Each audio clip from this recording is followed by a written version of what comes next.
Welcome, everyone. Today, you're going to discover the full story of Costco.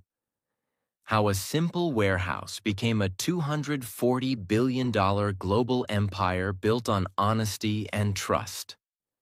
This video will not only inspire you, but it will also help you improve your English through real storytelling, clear sentences, and powerful vocabulary. You'll also learn about business, leadership, loyalty, and why millions of people love Costco. So before we begin, make sure to subscribe for more stories that grow your mind and your English. Let's begin. Chapter 1. The Birth of an Idea, 1950s to 1983. The story of Costco doesn't start with Costco.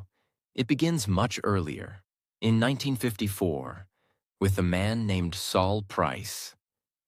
Saul Price was a lawyer from San Diego who didn't come from a rich family, but he had a strong sense of justice and fairness. He believed that business shouldn't be about tricking people. It should be about honesty and value. In 1954, Saul founded a store called FedMart.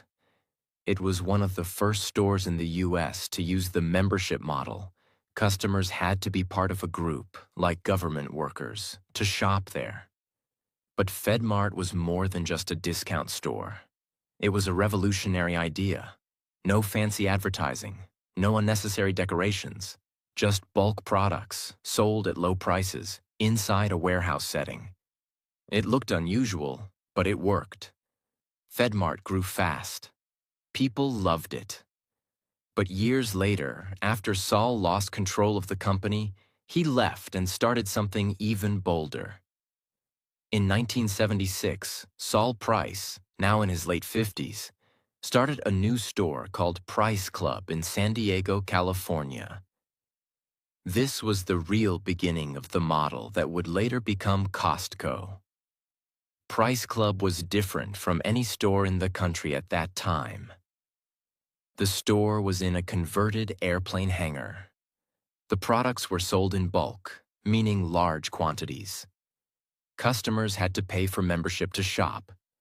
There were no ads, no decorations, no music, just concrete floors, metal shelves, and big packs of useful things.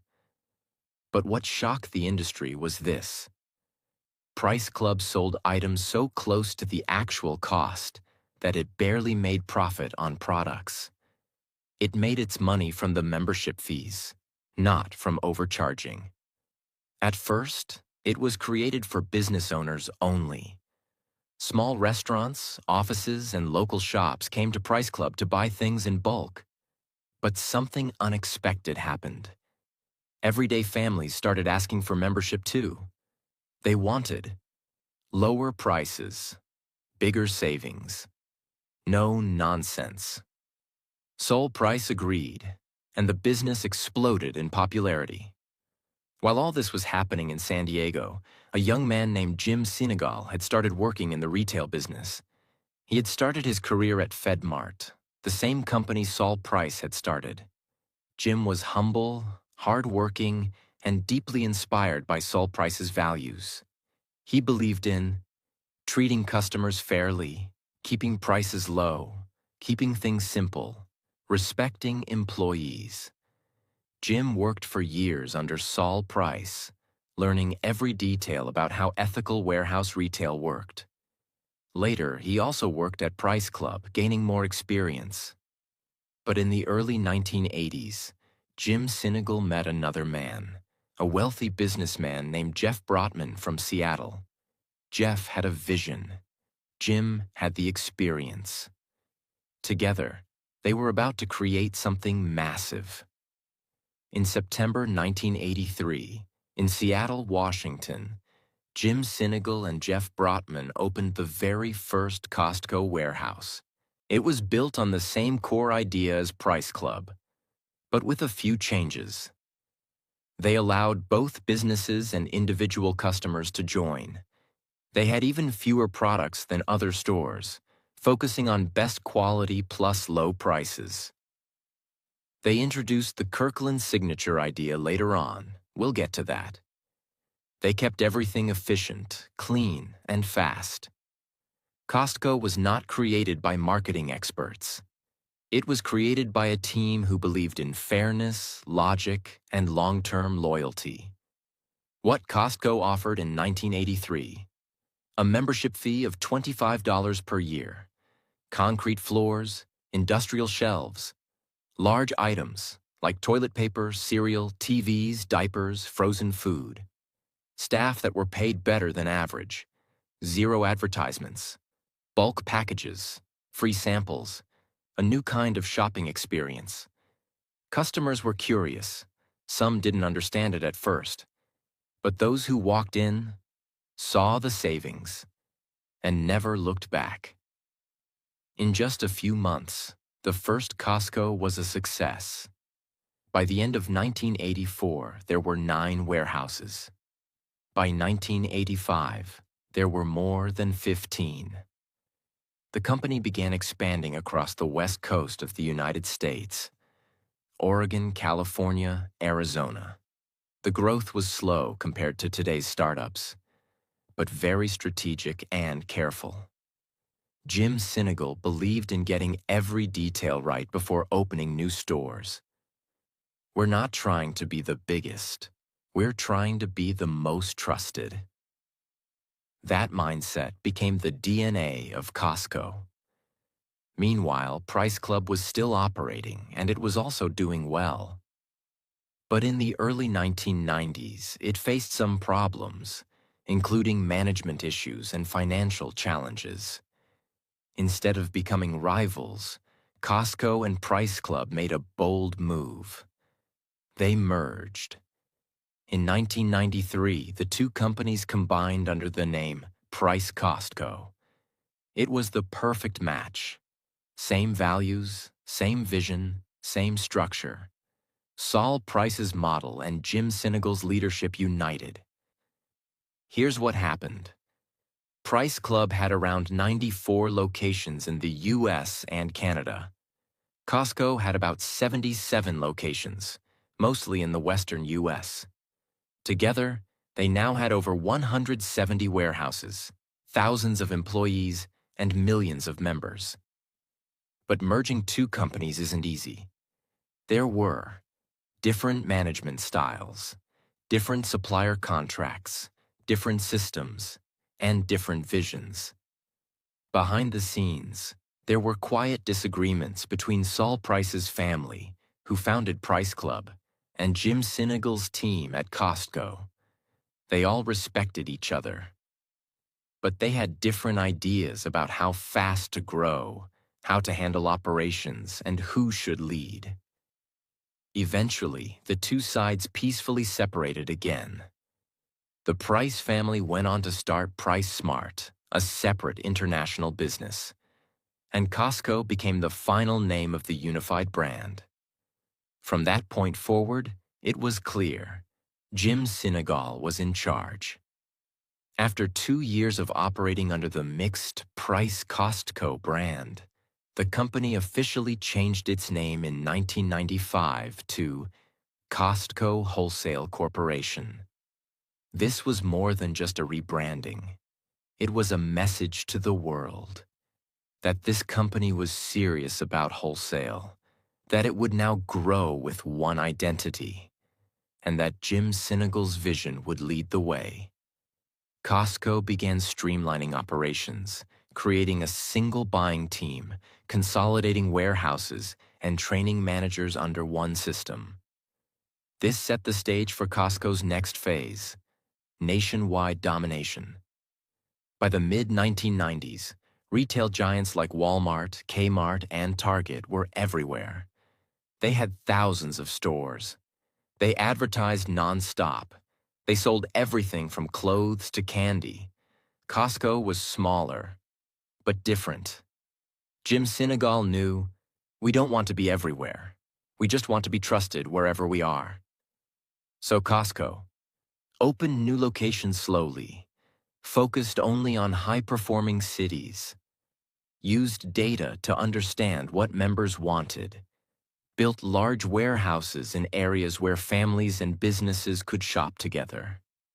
And because every new store was carefully planned, almost every location was profitable within a year, something very rare in retail. If you walked into a Costco warehouse in 1996, here's what you'd see. Tall shelves stacked with massive boxes, 1 or 2 options per product, not 20 brands, just the best value. Bulk quantities, 3 gallons of milk, 40 rolls of toilet paper, 2-pound peanut butter jars, sample stations, people offering bites of food to try before you buy. Checkout counters that moved fast with smiling staff. But the most unusual thing? There were no ads, no sales signs, no music, no banners. It was quiet, simple, honest, and customers loved it. Here's how quickly Costco grew from 1993 to 2000. 1993, 170 locations. 1995, over 200 locations. 1997, expanded into United Kingdom and Korea. 1999, over 300 warehouses worldwide. 2000, over $30 billion in annual revenue. Over 25 million paid members. But here's the secret. Most of those members renewed their membership every year. Costco had the highest loyalty rates in retail, and it all happened without any advertising. That loyalty became Costco's invisible engine. At the top was Jim Sinegal, the CEO and co-founder. But he wasn't like other CEOs. While others sat in glass offices, Jim walked warehouse floors, talked directly to staff, checked price tags himself, wore normal clothes, shared meals with workers, refused to take a high salary. Most CEOs earned millions in bonuses. Jim kept his salary around $350,000 per year. And he explained, "If I make too much, our workers and customers lose. That's not acceptable." And this attitude of fairness flowed through every part of the company, from top to bottom. In 1993 to 2000, Costco made bold moves internationally. Here's where they expanded. Canada, one of the first and most successful markets outside the US-Mexico, partnered with a local company to open new warehouses. United Kingdom, a competitive market, but Costco's model stood out. South Korea, one of Costco's most loyal customer bases even today.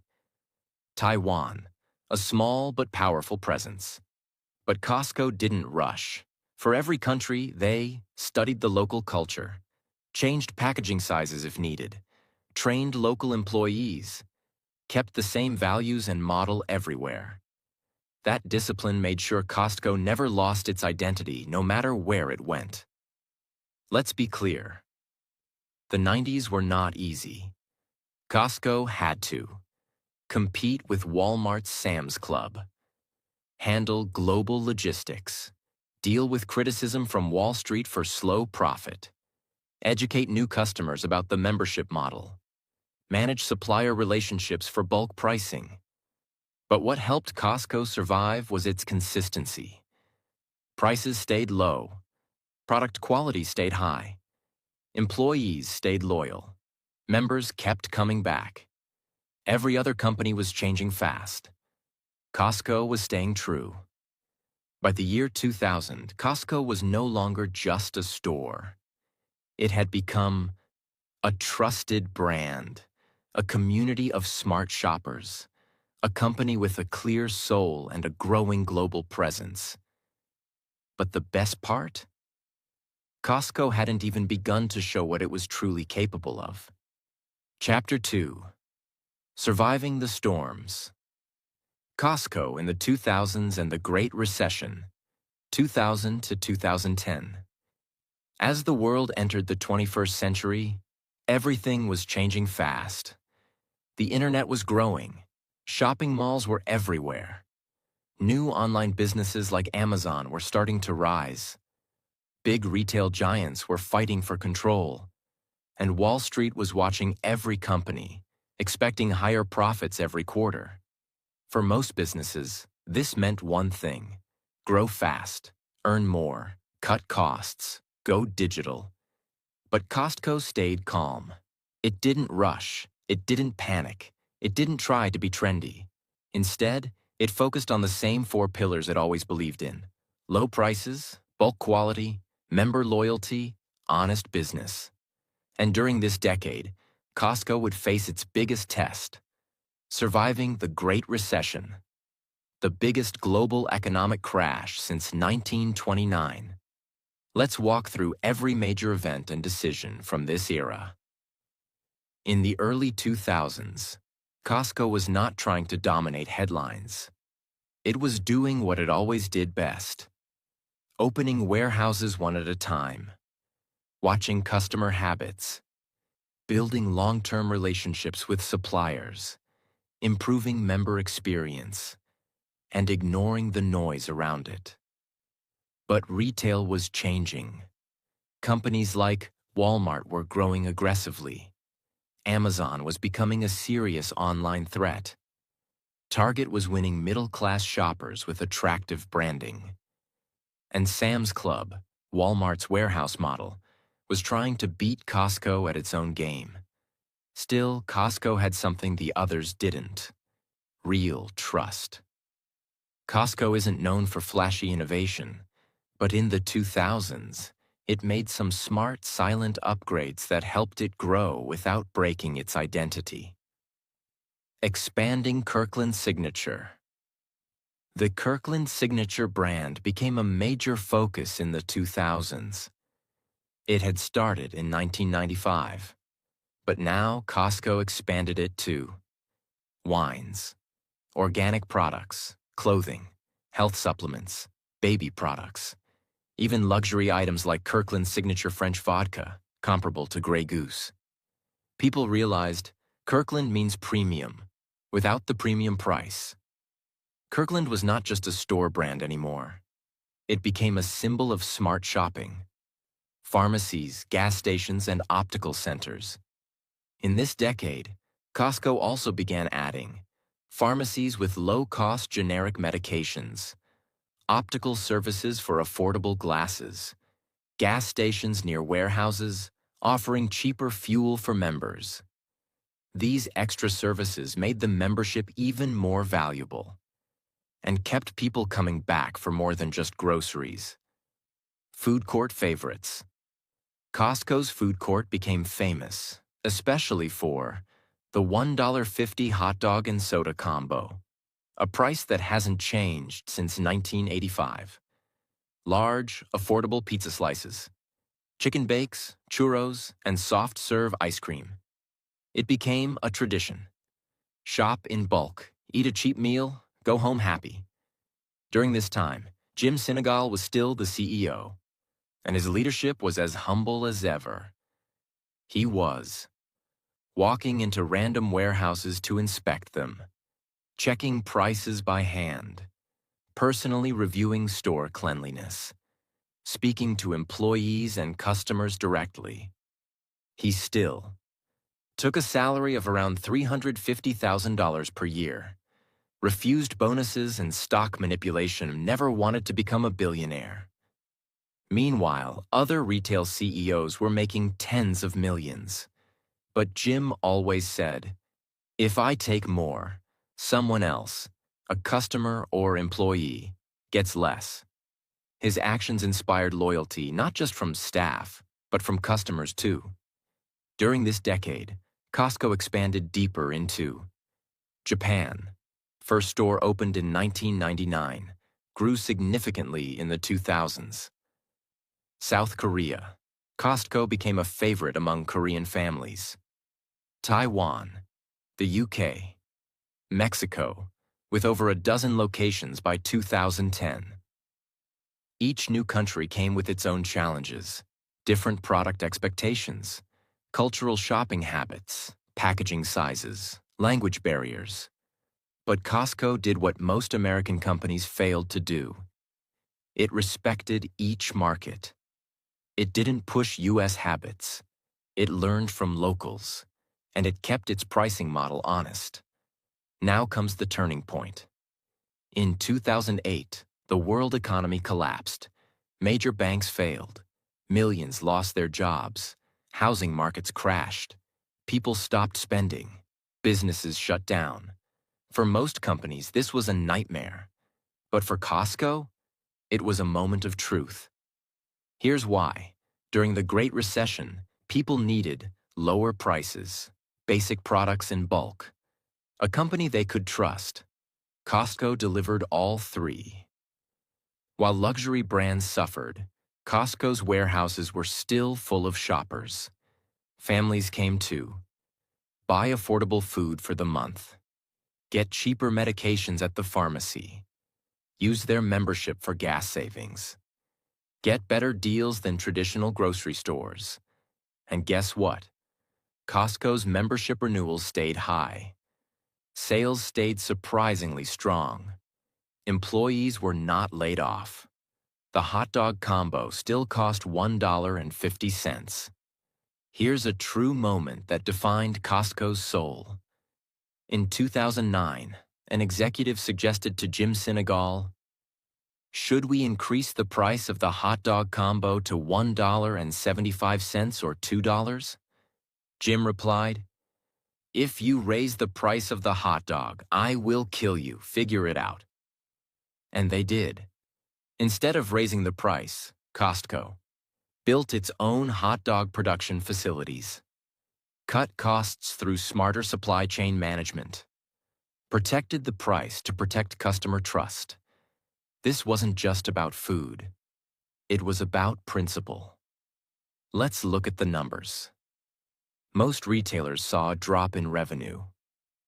Costco still earned $71 billion in 2009, up from $64 billion in 2007. Membership renewals remained above 85%. Employee turnover stayed low. Stock prices recovered faster than most retail companies. This proved that Costco wasn't just surviving, it was winning through trust. During this decade, Wall Street kept asking, "Why aren't your profits higher? Why not raise prices like Walmart? Why pay employees so much?" Costco kept saying, "Because it's the right thing to do." They focused on long-term customer relationships, employee loyalty, ethical margins, word-of-mouth marketing. While other companies were chasing quarterly earnings, Costco was building lifetime loyalty. Between 2000 and 2010, Costco faced massive economic changes, survived the Great Recession, expanded globally, strengthened its core identity, and proved that honest business still works. While the world was focused on speed and greed, Costco showed the power of patience, discipline, simplicity, service. Chapter 3. A New Era. Costco. After Senegal and the digital expansion, 2011 to 2020. The year is 2011. Costco is bigger than ever. Over 600 warehouses, more than 55 million members, nearly $90 billion in annual revenue, a cult-like customer base. But something major was about to happen. Jim Sinegal, the co-founder and CEO, was stepping down. After decades of humble leadership, hands-on store visits, refusing to take a massive salary, and building a culture of honesty, Jim decided it was time to pass the torch. Many people inside and outside the company quietly asked, "Can Costco continue without Jim Sinegal?" The answer would soon become clear. The man chosen to become the next CEO was W. Craig Jelinek. He was not a celebrity CEO, not a flashy business speaker, not a social media name, but he was someone who had worked at Costco since 1984, managed stores, handled operations, understood the culture, learned directly from Jim Sinegal. shared the same values of humility, logic, and long-term trust. This was not a new direction. It was a continuation of the same philosophy, just with a new face at the top. And the transition was smooth. Jim didn't leave in anger or disappear. He stayed on the board and offered guidance. But Craig Jelinek now held the wheel, and Costco was entering a new world. From 2011 onward, retail entered a different battlefield. This was no longer just about price versus quality, physical stores versus bulk deals. Now the game had new rules. 1. E-commerce was exploding. Amazon had become a monster. People were ordering everything from toothpaste to TVs online. 2. Mobile apps were rising. Customers wanted convenience at their fingertips. 3. Speed became the new expectation. 2-day shipping, next-day delivery, same-day pickup. 4. Big data and personal ads were now guiding consumer behavior. Companies tracked every click, every habit. 5.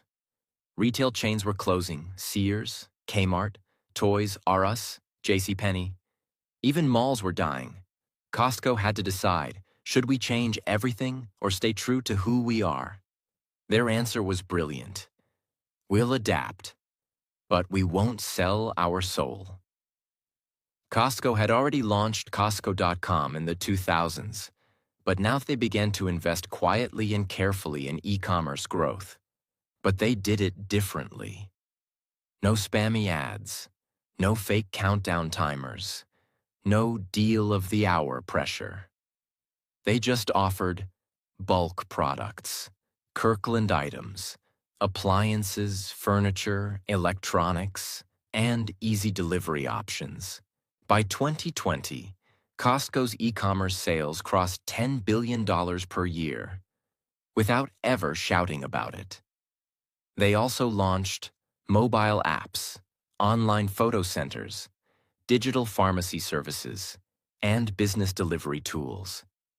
And yet, 90% of Costco's sales still came from the physical warehouse because people trusted the in-store experience more.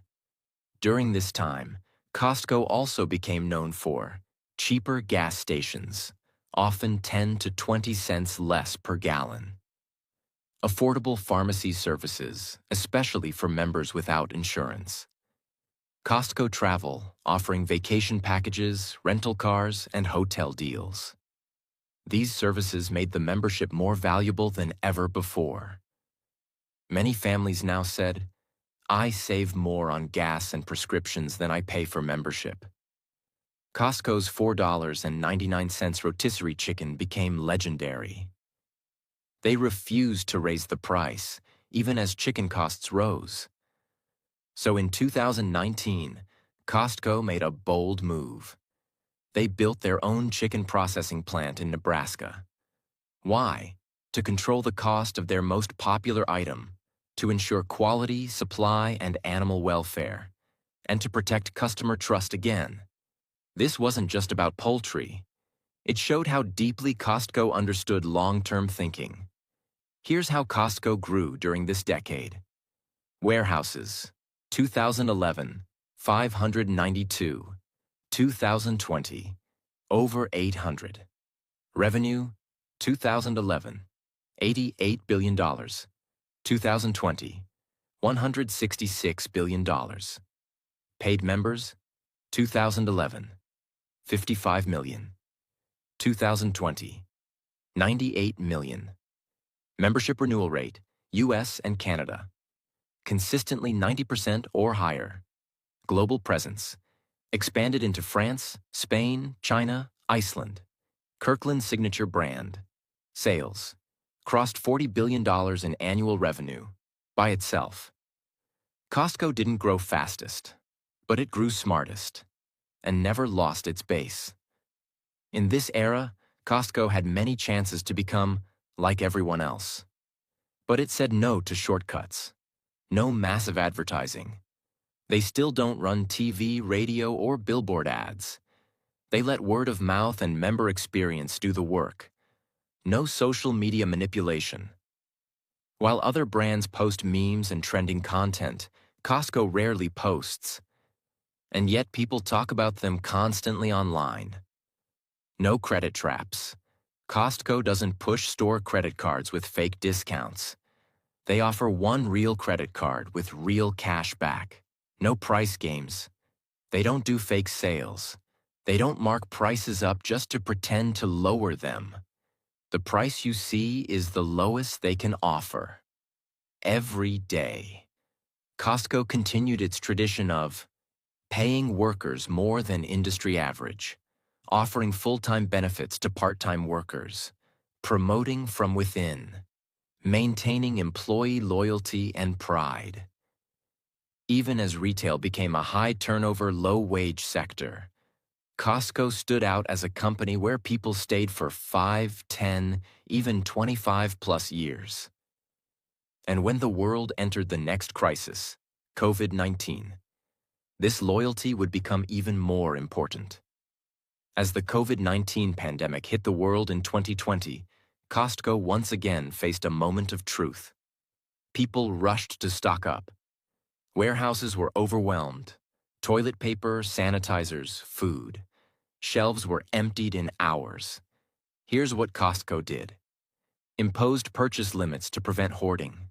Protected staff with masks and hazard pay. Refused to raise prices during panic. Increased delivery and pickup services. Maintained calm, clear communication. Costco also gave $2 per hour extra pay to frontline workers. Provided additional bonuses. Ensured that no one lost benefits during the pandemic. While other companies laid off staff, Costco protected them. Once again, the company proved, in every crisis, we stand by our people. Between 2011 and 2020, Costco changed leadership, entered the digital world, expanded globally, survived a pandemic, and earned the trust of nearly 100 million paying members. It did all of this without chasing hype, without abusing workers, without cheating customers, without selling its soul. Costco proved that you can evolve without becoming fake. Chapter 4. Why Costco Works. Lessons from the most trusted retailer on earth. If you had to sum up Costco's success in one line, it's this: do the right thing, even when nobody's watching. This simple rule guided every decision Costco ever made, from pricing to hiring to store design to international expansion. It's not a complicated business model. It's not driven by greed. It's not built on manipulation. It's built on trust, logic, simplicity, consistency. Now let's break down every lesson Costco teaches us. In business, in leadership, in life. 1. Price versus trust. Why Costco doesn't trick you. Most stores use psychological tricks, fake discounts. Was $79, now $39. Inflated prices, then fake sales. Limited time offers that never end. Overpriced packaging. Costco says, we won't do that. They follow a pricing rule called capped margin pricing. That means they only add 10% to 15% markup on most items. They don't raise prices just to make more money. They make most profit from membership fees, not product markups. Why is this powerful? Because customers feel safe. They know they're not being fooled. That kind of trust takes years to build, and Costco has mastered it. Simplicity wins. Fewer choices, better decisions. At a normal supermarket, you might see 40 types of toothpaste, 60 types of cereal, 100 brands of shampoo. Costco says, we'll give you just 2 or 3 of the best options. That's it. Most Costco warehouses carry only about 3,800 products, while Walmart may carry over 100,000. Why? Because too many choices confuse people. Less variety equals lower inventory cost. Fewer options equals faster shopping. Bulk orders equals cheaper prices. And because everything in Costco is curated, customers know, if it's here, it's been tested. It's worth it. This makes shopping smarter, faster, and less stressful. Kirkland Signature, the power of private trust. Costco's private label, Kirkland Signature, is not a cheap store brand. It's a premium product sold at lower prices, often made by the same manufacturers behind. Duracell, Grey Goose, Starbucks, Ocean Spray, Jelly Belly, but sold under Costco's name with honest branding. Kirkland now does over $60 billion in sales per year. What does this teach us? When you build trust first, people don't need the label. They just need the promise. In most retail companies, employees are underpaid, overworked, treated like numbers, given no growth path. Costco flips this. Their belief, happy employees equals happy customers. How they do it. Higher than average wages, starting over $17 per hour in the U.S. Benefits for part-time and full-time workers. Promotions from within. 70% of managers started at entry level. Paid vacation, health coverage, retirement plans. Result? Very low employee turnover. Smiling faces in every warehouse. Loyalty that can't be bought with money. This shows culture is not what you say. It's how you treat people every day. Costco doesn't have customers. It has members and members. Pay to shop, renew every year, feel part of something smart, trust the company to save them money. Costco has over 125 million members, over 90% renewal rate in the US and Canada. Members who stay for decades. Why do they stay? Because they see the savings. They feel respected. They trust the system. That's the secret. Costco doesn't sell. It proves its value every time you walk in and lets you decide. Costco spends almost nothing on traditional advertising. No TV commercials, no online ads, no billboards. They rely on experience, consistency, referrals, because they believe if people love it, they'll tell others. This may seem risky, but it works because trust spreads faster than ads. Today, social media shares Costco memes, reviews, and price comparisons, not because of marketing, but because of loyalty. Costco could have done what every other company did, but it refused. It said no to flashy branding, credit card traps, false promotions, ultra-fast expansion, cheap labor, tracking user data, stock market manipulation, raising prices during panic. Every time the world changed, Costco asked, "Can we change without breaking our values?" And most of the time, the answer was yes.